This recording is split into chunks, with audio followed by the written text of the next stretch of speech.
ஞானானந்தமயம் தேவம் நிர்மல ஸ்படிகாகிருதிம் ஆதாரம் சர்வ வித்யானாம் ஹயக்ரீவம் பாஸ்மகே. நேயர்கள் அனைவருக்கும் அஸ்ட்ரோ கே.எஸ். ஐயங்காரின் பணிவான நமஸ்காரங்கள். மாத பலன்.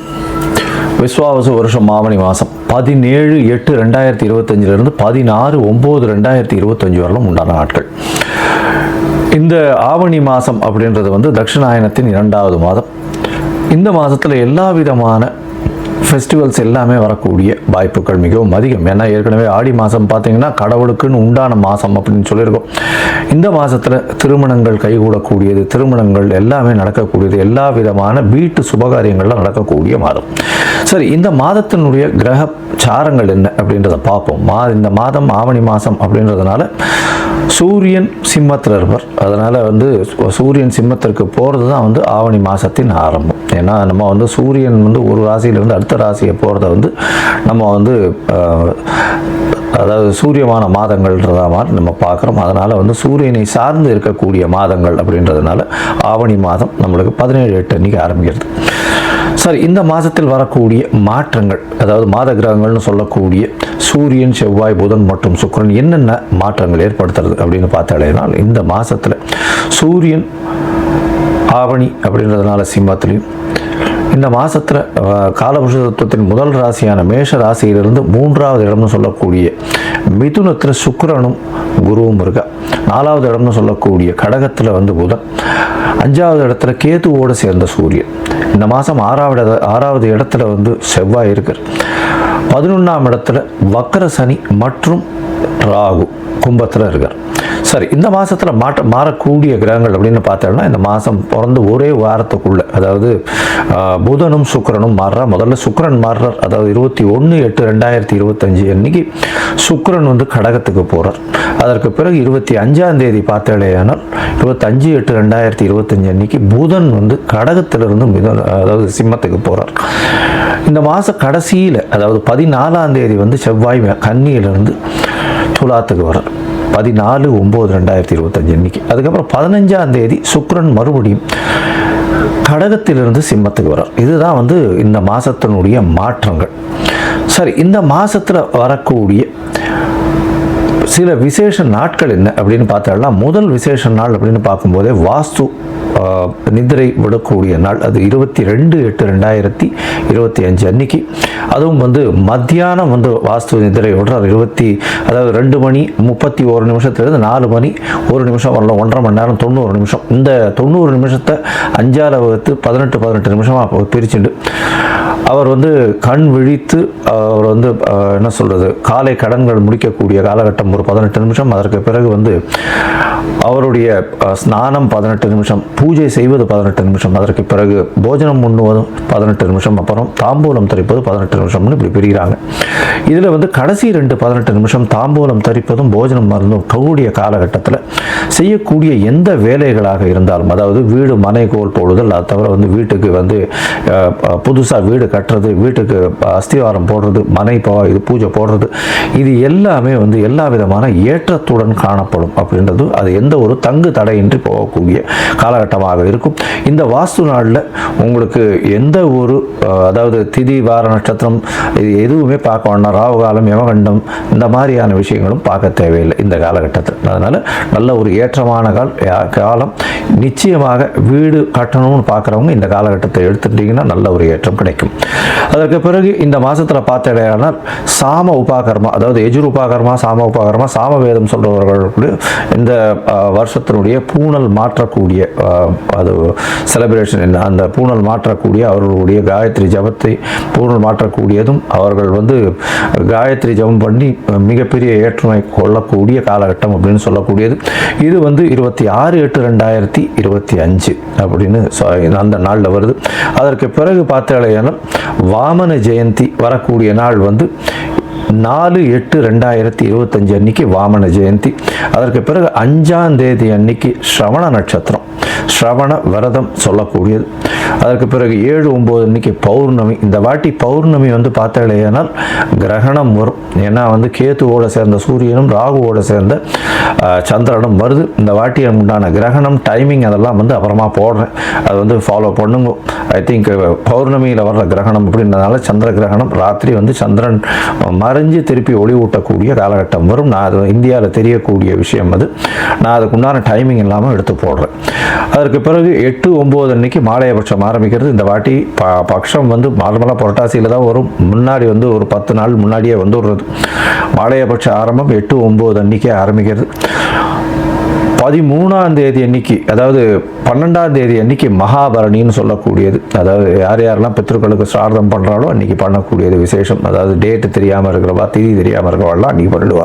அதே மாதிரி 14/9/2025 அன்றைக்கி மத்தியாஷ்டமின்னு சொல்லக்கூடியது. இன்றைக்கி அந்த அன்னைக்கு அஷ்டமி வேற, மத்தியாஷ்டமின்னு சொல்லக்கூடிய நடுபாதியான இந்த மாலையபட்சத்தின் நடுபாதி. அதனால் அன்றைக்கும் வந்து எல்லாருக்கும் தர்ப்பணம் கொடுக்கறத பண்ணலாம். இன்றைக்கி கோகுலாஷ்டமி வேறு. ஏன்னா ஆவணி மாதம் வரக்கூடியது அஷ்டமின்றதுனால கோகுலாஷ்டமி ரோகிணி நட்சத்திரோட சேர்ந்து வர்றதுனால அன்னைக்கு முனித்திரியம் ஸ்ரீமடம் வாழ்க்கெல்லாம் வந்து அன்னைக்கு ஸ்ரீ ஜெயந்தி இருக்கக்கூடும். அதனால் அன்னைக்கு வந்து மிகப்பெரிய ஏற்றமான நாள். அதை தவிர பார்த்தேனால் ஆவணி மாதம் ரோகிணி நட்சத்திரம், அதற்கு பிறகு அஷ்டமி, இது மூணும் சேர்ந்து வரக்கூடிய காலம்ன்றதுனால கோகுலாஷ்டமி அப்படின்னு கொண்டாடுறேன். சரி, இந்த மாதம் வந்து மேஷம் முதல் மீனம் வரை எப்படி இருக்குது அப்படின்றத பார்க்கலாம். அதற்கு முன்னாடி என்னுடைய மொபைல் நம்பர் ஸ்க்ராலிங்கில் போயின்னு இருக்கும். உங்களுக்கு வந்து அஸ்ட்ராலாஜிக்கல் கன்சல்ட் தேவைப்பட்டுதுன்னா எனக்கு வந்து மெசேஜ் பண்ணுங்க. உங்களுடைய date, time, place of birth, உங்களுடைய பெயர், தாய் தகப்பனார் பெயர் அனுப்புங்க. என்னுடைய கட்டணம் என்னன்னு சொல்கிறேன், கட்டணத்தை போடுங்க. அதற்கு பிறகு உங்களுக்கு நான் அந்த பிடிஎஃப் வந்து போட்டுவிட்டு, அதாவது உங்களுடைய ஜாதகத்தை போட்டுவிட்டு, ஜாதகத்தில் சந்தி இருக்கான்னு பார்க்கணும். ஏன்னா எனக்கு தெரிஞ்சவா நிறைய பேர் 50 வயசு 55 வயசுலாம் இருக்குது. அவள்லாம் வந்து மிருகசீரன் நட்சத்திரம் ரிஷப ராசின்னு சொல்லிட்டு இருப்பா, ஆனால் மிதுன ராசியில் இருப்பா. அதே மாதிரி சித்ரா நட்சத்திரம்னு சொல்லிட்டு இருப்பா, துலா ராசியில்னு சொல்லிட்டு இருப்பா, அது கன்னியா ராசியில் இருப்பா. அந்த மாதிரி மாறி மாறி ராசிகளும் சரி லக்னங்களும் சரி மாறி இருந்து, அதனால் வந்து அவளுக்கு இப்போ நல்ல காலம் நடக்குது அப்படின்னு நினச்சிட்டு இருப்போம். ஆனால் வந்து லக்னத்துக்கு ஏற்றமான காலமாக இருக்காது. அதனால் சந்தியில் இருக்கும்.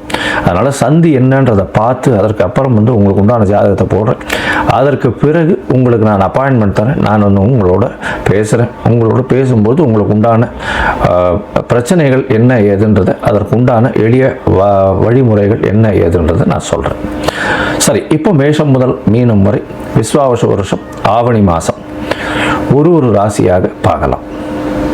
சிம்மம், மகம், பூரம், உத்திரம், இந்த 3 நட்சத்திரம் 9 பாதங்களை கொண்ட ராசி. ராசியின் அதிபதி அப்படின்னு சொல்லக்கூடியவர் சூரியன். சூரியன் வந்து உங்களுடைய ராசியில் ஆட்சி பெற்றிருக்கார். ஒரு வருஷமும் ஆவணி மாதம் சூரியன் உங்களுடைய ராசியில் தான் இருப்பார். சரி, இந்த வருஷம் என்ன சார் பெரிய வித்தியாசம் அப்படின்னா, உங்களுடைய ராசியில் ஏற்கனவே கேத்து இருக்கார். அதனால் கிரகண தோஷம்னு சொல்லக்கூடியது வாய்ப்புகள் உண்டு. ஆனால் இந்த வருஷம் இந்த மாதத்தில் பார்த்தீங்கன்னா ஆவணி மாதத்தில் சூரிய கிரகணம் வரலை. அது நம்மளுக்கு இருக்காது, கவலைப்பட தேவையில்லை.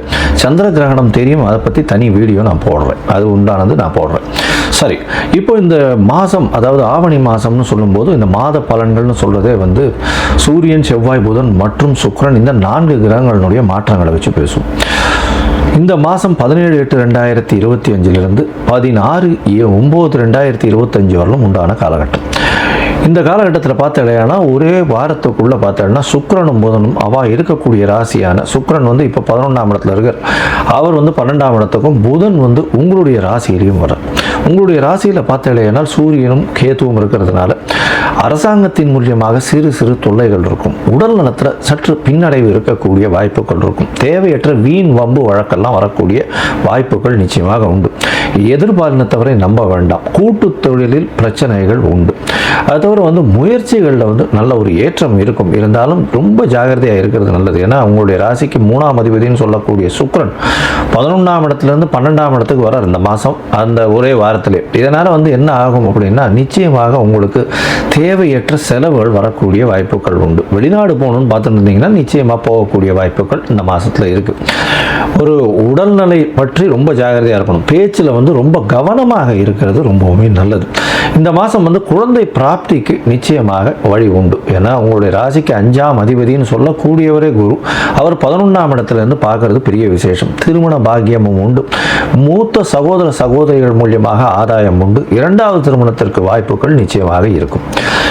இந்த மாதத்தில் பார்க்கும்போது இந்த அரசு அதிகாரிகள், அதுவும் இந்த சிம்ம ராசியில் இருக்கக்கூடியவர் அரசு அதிகாரிகள், அட்மினிஸ்ட்ரேட்டிவ் இன்சார்ஜ், அது தவிர அட்மினிஸ்ட்ரேட்டிவ் இன்சார்ஜ், அது தவிர ஹெச்ஆர்னுடைய இன்சார்ஜ், இவங்க எல்லாருமே கொஞ்சம் ஜாகிரதையாக இருக்கிறது ரொம்ப நல்லது. உடல் நிலையில் பின்னடைவு இருக்கும். மொத்தத்தில் பார்க்கும்பொழுது இந்த சிம்ம ராசிக்காரர்களுக்கு உடல் நிலையில் சற்று பின்னடைவு இருக்கும். முயற்சிகள் வெளிநாடு போகிறதுக்குன்றதுல நல்லபடியாக இருக்கும். முயற்சிகளில் ஏற்றங்கள் கொஞ்சம் படிப்படியாக தான் இருக்கும். எதிர்பாலினத்தவரை நம்ப வேண்டாம், ஜாகிரதையாக இருக்கிறது நல்லது.